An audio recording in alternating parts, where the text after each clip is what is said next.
Question number 4 में क्या कह रहा है बच्चों, गौर से देखिएगा। क्वेश्चन नंबर 4 में कह रहा है कि the 3 angles of a quadrilateral are, कि क्वाड्रिलेटरल का 3 एंगल दिया हुआ है, 76 दिया हुआ है, 54 डिग्री दिया हुआ है एंड 108 डिग्री दिया हुआ है। कह रहे कि find the measure of the fourth angle, कह रहे कि चौथा एंगल का मेजरमेंट बताओ। ठीक है, चलिए हम लोग निकालते हैं इसको कॉपी में।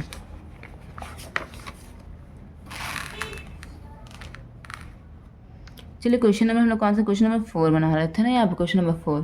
तो क्वेश्चन नंबर 4 में यहाँ पर 3 एंगल दिया हुआ है ना, तो 3 एंगल यहाँ पे क्या क्या दिया हुआ है, यहाँ 3 एंगल्स दिया हुआ है और फोर्थ एंगल मांग रहे हैं यहाँ पे। तो लिख दो यहाँ पर let the fourth angle be x.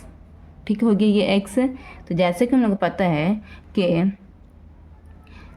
Angle A plus angle B plus angle C plus angle D is equal to होता है 360 डिग्री। एक क्वाड्रिलेटरल, जैसे कि एक क्वाड्रिलेटरल ये अगर हम बना दिया ए बी सी डी कर दिया ए बी सी डी, ठीक है। तो जैसे कि मान लो कि एंगल ए तुम्हारा दिया हुआ 76, एंगल बी दिया हुआ तुम्हारा 54, एंगल सी दिया हुआ 108 और एंगल डी को तो मान ली एक्स। ठीक है, मान लेना एक्स। तो हम लोग पता है कि ए बी सी डी का जोड़ करेंगे तो 360 डिग्री आएगा। ठीक है, ये हम लोग पिछले क्वेश्चन में प्रूव किया था।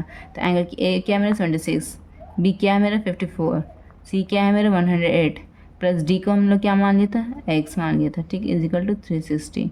अब क्या किया था, पहले ये सबको जोड़ दो, कितना होगा 6 4 10 1 18, 18 का 1 बज गया, 7 5 12, 1 13 का 1 बज गया, तो 1 1 2 जुड़ गया, ये तीनों जुड़ गया प्लस एक्स लिखा गया इजिकल टू 360। ठीक है, तो अब यहाँ पर क्या करेंगे बच्चों, एक्स बोलेगा कि हम अकेले घर में रहेंगे, तुम इधर जाओ, तुम दूसरे घर में जाओ।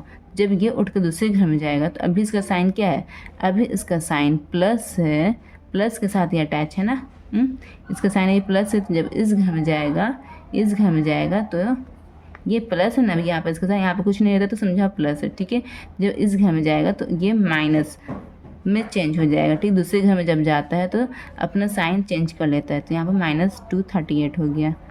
अब 10 में गया, 10 में से 8 गया 2 बज गया, 5 में से 3 गया 2 बज गया। ठीक है, 3 में से 2 गया 1 बज गया। X is equal to 122 degree.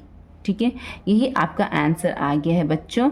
आप कॉपी में मिला लीजिएगा, ये आपका आंसर है, चेक कर लीजिएगा। ठीक है, ये आपका आंसर। तो यहाँ पर लिख देना angle D is equal to 122 degree. ये 122 डिग्री हो गया आपका। ठीक है, ये आपका आंसर हो गया। चलिए हम लोग नेक्स्ट क्वेश्चन की तरफ बढ़ते हैं।